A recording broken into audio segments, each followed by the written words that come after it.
मैं Sunita Phulwaria government college जवाहरामगढ़ से मध्यकालीन भारत के इतिहास के प्रमुख स्रोतों के ऐतिहासिक स्रोत के अंतर्गत आज मुगलकालीन ऐतिहासिक स्रोतों पर आगे की चर्चा कर रही हूँ। मुगलकालीन प्रमुख ऐतिहासिक स्रोतों पर एक वीडियो पहले जारी हो चुका है, ये उससे आगे का है। आज हम जिन जिन पुस्तकों की चर्चा करेंगे, जिन ऐतिहासिक स्रोतों की चर्चा करेंगे, उनमें है तबकात-ए अकबरी, जहांगीरनामा, मासीर जहांगीरी और बादशाह नामा। तबकात-ए अकबरी की रचना निजामुद्दीन अहमद की है। वह विद्वान व्यक्ति था, इसके साथ साथ वह एक पराक्रमी सैनिक भी था। उसने अकबर के विभिन्न सैनिक अभियानों में भाग लिया था। तबकात-ए अकबरी में 987 से लेकर 1593-94 तक के भारत का इतिहास उपलब्ध है।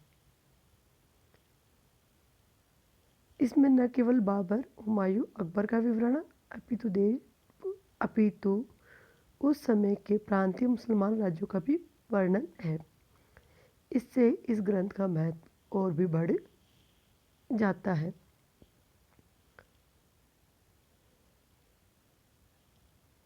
निजामुद्दीन अहमद की एक विशेषता यह रही कि उसमें धार्मिक कट्टरपन, पक्षपात का सहारा नहीं लिया। इस दृष्टि से इसकी रचना अबुल फजल बदायूं से अधिक निष्पक्ष कही जा सकती। डॉक्टर आशीर्वाद लाल ने लेखक पर आरोप लगाते हुए लिखा कि इस ग्रंथ में निजी मत ठीक से व्यक्त नहीं किए गए। विंसेंट स्मिथ ने लिखा है कि यह ग्रंथ बाह्य घटनाओं का रूखा और एक नीरस वृतांत है।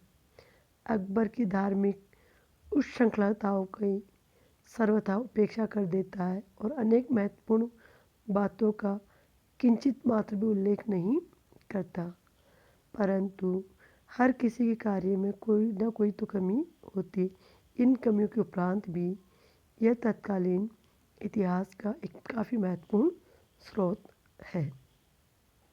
जहांगीरनामा, जिसे तुजुक-ए-जहांगीरी भी कहा जाता है, जहांगीर के संस्मरण, वाक़ियात जहांगीरी, तारीख़ सलीम शाही, इकबालनामा आदि विभिन्न नामों से पुकारा जाता है। वस्तुतः जहांगीर की आत्मकथा की अनेक प्रतिलिपियाँ विभिन्न नामों से विभिन्न स्थानों पर मिलती है। ब्रज रत्नदास के मतानुसार समग्र रूप से इन सब का नाम जहांगीरनामा होना चाहिए। इसकी रचना स्वयं जहांगीर ने की अथवा उसके निर्देशानुसार अन्य व्यक्ति ने इसे लिपिबद्ध किया, यह कहना कठिन है। इतना निश्चित है कि इसका बहुत सा भाग जहांगीर ने लिखा। इसके बाद यह काम मोहम्मद खां को सौंप दिया गया। विद्वानों के अनुसार जहांगीर के शासन के आरंभिक 12 वर्षों के संस्मरण स्वयं जहांगीर ने लिखे। 18वें वर्ष तक का हाल मोहम्मद खां की सहायता से लिखा गया। बाद का हाल मोहम्मद खां ने अन्य साधनों के आधार पर लिखा। इस ग्रंथ से जहांगीर के अभियानों पर विस्तृत विवरण दिया गया है। सभी अभियानों के लिए की गई तैयारियां, इसके मुख्य सेनापतियों, अन्य उच्च अधिकारियों की नियुक्ति, सेनाओं का पलायन, अभियानों की घटनाओं तथा कठिनाइयों, शत्रु की गतिविधियों आदि का वर्णन किया गया है। जहांगीर के शासनकाल में उठने वाले विद्रोह, उनके दमन का विवरण दिया गया है। इस ग्रंथ में दरबार में मनाए जाने वाले प्रमुख उत्सवों, भारत की प्राकृतिक सौंदर्य, पौधों, फलों, सब्जियों, पक्षियों, आखेट, नगरों, दुर्गों, हिंदुस्तान के अनेक प्रजातियों, खान पान, रहन सहन आदतों का भी रोचक वर्णन किया गया है। जहांगीर ने अपने संस्मरणों में खुसरो, परवेज, शहरयार आदि के विवादों का तो उल्लेख किया है, परंतु नूरजहाँ के साथ अपने विवाह का उल्लेख नहीं किया। हाँ, उसने नूरजहाँ को बुद्धिमानी की काफ़ी प्रशंसा अवश्य की। यह ग्रंथ जहांगीर के काल की राजनीतिक सांस्कृतिक गतिविधियों का एक महत्वपूर्ण और विश्वसनीय ऐतिहासिक साधन है। यद्यपि कुछ विद्वानों ने इस ग्रंथ में काफ़ी दोषों को उजागर किया, तो कुछ ने इस ग्रंथ को साहित्य और ऐतिहासिक दोनों दृष्टि से मूल्यवान संपदा मानते हैं। मासीर ए जहांगीरी। इस ग्रंथ का लेखक कामगार खां है। इसे तुजुक ए जहांगीरी के नाम से भी जाना। तुजुक ए जहांगीरी से इसमें काफ़ी सामग्री ली गई है।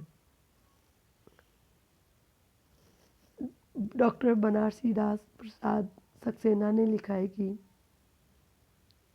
यद्यपि यह ग्रंथ गंभीर दोषों का शिकार है, तथापि यह ऐसे अंतराल के बारे में हमारी जानकारी को पूरा करता है जो अन्यथा रिक्त ही रह जाता, अर्थात शाहजहाँ के विद्रोह, राज्य अभिषेक के तुरंत पूर्व का घटनाक्रम आदि के बारे में जानकारी मासीर जहांगीरी से होती है।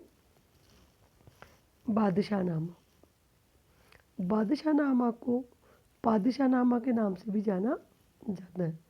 मुगल बादशाह शाहजहाँ के शासनकाल का इतिहास बादशाहनामा में है। बादशाहनामा की रचना 3 लेखकों ने की और प्रत्येक अलग अलग वर्षों का विवरण लिखा है, जो इस प्रकार है। मोहम्मद अमीन कज़विनी। शाहजहाँ के जन्म से लेकर शासनकाल के 10 वर्ष, अर्थात बादशाहनामा की रचना किसके काल में? शाहजहाँ के शासनकाल में, और प्रथम 10 वर्ष कज़विनी। अब्दुल हमीद लाहौरी।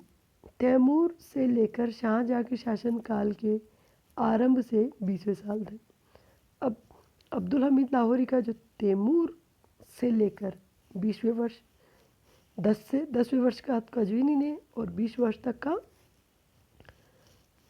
लाहौरी ने। मोहम्मद वारिस।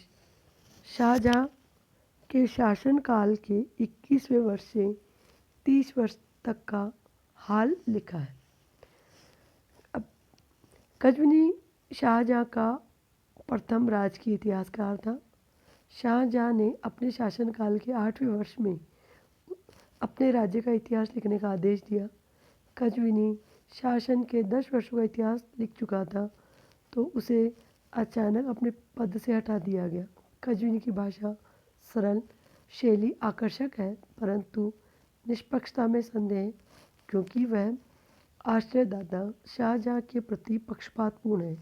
फिर भी शाहजहाँ के शासनकाल के आरंभिक 10 वर्षों की जानकारी के लिए यह एक महत्वपूर्ण ग्रंथ है। कज़विनी के पश्चात लाहौरी राजकीय इतिहासकार के रूप में नियुक्त किया गया। बादशाहनामा लिखने का आदेश दिया गया। उसने शाहजहाँ के शासनकाल के 20वें वर्ष तक का इतिहास लिखा। संभवतः 1648 तक का कार्य करता रहा। बाद में वृद्धावस्था के कारण उसे अपना काम बंद करना पड़ा। लाहौरी का ग्रंथ बहुत बड़ा है। आरंभ में तैमूर से लेकर शाहजहाँ के पूर्वजों का संक्षिप्त वर्णन है। तत्पश्चात शाहजहाँ के शासनकाल का वर्णन। राजनीतिक घटनाओं के अलावा शाहजहाँ के मनसबदारों, उसके समय के प्रसिद्ध लेखकों, विद्वानों, हकीमों, कवियों की नामावली भी दी गई है। शुरू में अब्दुल फजल की शैली की नकल देखने को मिलती है, परंतु बाद में कज़विनी की नकल देखने को मिलती है। शाहजहाँ के राज्य के लिए ऐसा इसे एक प्रमाणिक ग्रंथ माना जाता है। मोहम्मद वारिस कृत बादशाहनामा। अब्दुल हमीद लाहौरी के अधूरे काम को उसके शिष्य मोहम्मद वारिस ने पूरा किया। शाहजहाँ के अंतिम दौर का इतिहास लिखा। इतिहास इसके शासनकाल के 21वें वर्ष शुरू होता है और 30वें वर्ष तक जारी रहता है। इस ग्रंथ को शाहजहांनामा भी कहते हैं। वैसे एक अन्य लेखक मोहम्मद ताहिर इनायत खां की कृति शाहजहाँ के नाम से विख्यात है, जिसमें 1657-58 तक का इतिहास दिया गया है। इस प्रकार बादशाहनामा के रचनाकार 3 हैं: मोहम्मद हमीद गजविनी, अब्दुल हमीद लाहौरी और मोहम्मद वारिस। बादशाहनामा को शाहजहाँनामा भी कहते हैं और एक अन्य शाहजहाँनामा की रचना मोहम्मद ताहिर इनायत खां ने की थी। आगे की वीडियो में हम और अन्य ऐतिहासिक स्रोतों पर चर्चा करेंगे। धन्यवाद।